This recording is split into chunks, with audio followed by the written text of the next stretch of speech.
Alrighty, so this is Friday the 13th Part 7, The New Blood, my review on it. Since I'm doing all the Friday the 13th reviews on this shit. So basically, The New Blood follows a whole different story. It takes place right after the Part 6 movie, or just Part 6 in general, where Jason comes up out of the fucking lake because of a girl with telekinesis powers. And it's fucking stupid. Meanwhile, you got this whole psychiatrist guy trying to make make popularity off the girl Tina with her powers or some shit, and he's a real asshole. And his fate gets fucking handled at the very end of the movie. But throughout the whole entire movie, you get interesting characters like this one blonde bitch that gets axed in the fucking skull, which I really hated. I think everyone else can agree with me. No one liked this character. She was a whore, I guess, who wanted to get with the guy that liked Tina, I guess. Then you got the other girl who tried to make herself look all pretty and stuff, even though she's way better looking than half of the people in that fucking group. um, then there's one part where uh let's talk about the very beginning. So the very beginning is young Tina, her abusive father or some shit, and she ends up killing her father by using her telekinesis powers in the lake, and ends up collapsing the fucking dock thing. And she's like, "No, Daddy, no," even though she's the one that fucking caused it, which is stupid. Um, then you get her to the whole psychiatrist thing where he's trying to make popularity off of it.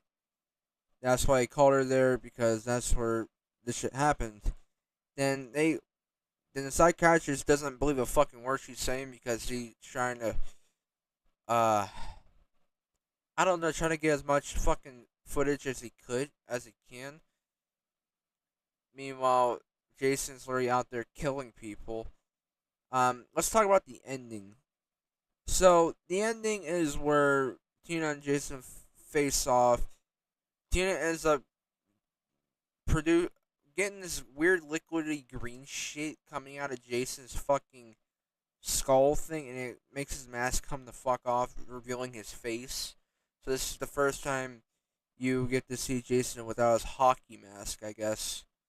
Not part two, because I meant like, you know what I mean. You know what I mean. Then you had the whole fucking catching the house on fire, exploding it, etc., etc., and then um movie ends with them being taken away in the ambulance and saying Jason was handled with. Oh, I forgot to mention, she somehow summons her fucking father back to life to take Jason and kill him for once and for all. That that makes no fucking sense. That's not possible. That's really not possible. But let's get into the kills, shall we? So by far they cut pretty much half of the kills in this fucking film. I think it was because back then they couldn't show as much, which is stupid. Or am I wrong? I don't know.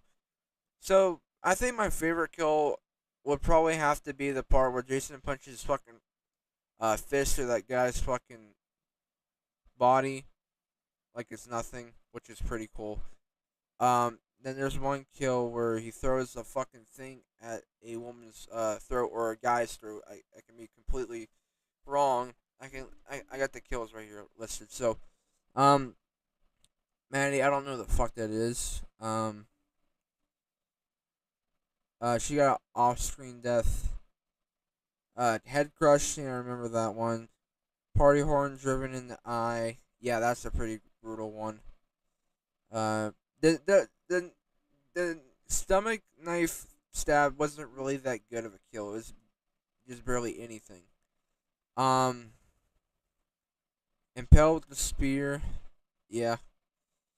Thrown through a second story window. Yeah, I don't understand how come that bitch died from getting thrown from a second story window. I mean, you could survive that, right? I mean, it's possible. I don't know. Then you get the fucking okay. It's Doctor Cruz. That's his name. You get his death, but it doesn't really show it. But he ends up getting Jason ends up chasing with this big fucking giant saw thing, which is pretty fucking cool. And then Jason ends up fucking I don't know, cutting his stomach open, and then he dies. I mean, he deserves it in the end. The mother ends up fucking dying because he literally he fucking sacrifices her. He literally grabs her and like fucking puts her to the thing, which is pretty fucking stupid. Which is pretty fucking stupid. But after watching this film, um, I did not care for if they would just get rid of the telekinesis and the whole where the father comes back and defeats Jason. It would be a decent movie. It'll be a decent film. It would. It's so fucking stupid. Nobody wants to watch a girl use telekinesis like 11 from Stranger Things. You know what I mean? But a lot of people love this film for what it is. And then if I had to give it a rating, I'd probably give it like a 7. It's not way better than part 6. Definitely not. I mean, it's a lot better than part 5. I'll give it that. And part 4. And obviously, get the great Kane Hodder portraying Jason Voorhees. I mean, come on, that's classic. You can't deny that. In my opinion, I think he carried the entire movie. Is that just me? I think he carried the entire movie with his amazing performance as Jason Voorhees. He's up there as one of the greatest portrayals of Jason or as Jason or of Jason, whatever. But my favorite Jason of all time will probably have to be Part 3 or Part 6 because those two actors are very close for me. But yep, I give this movie a 7.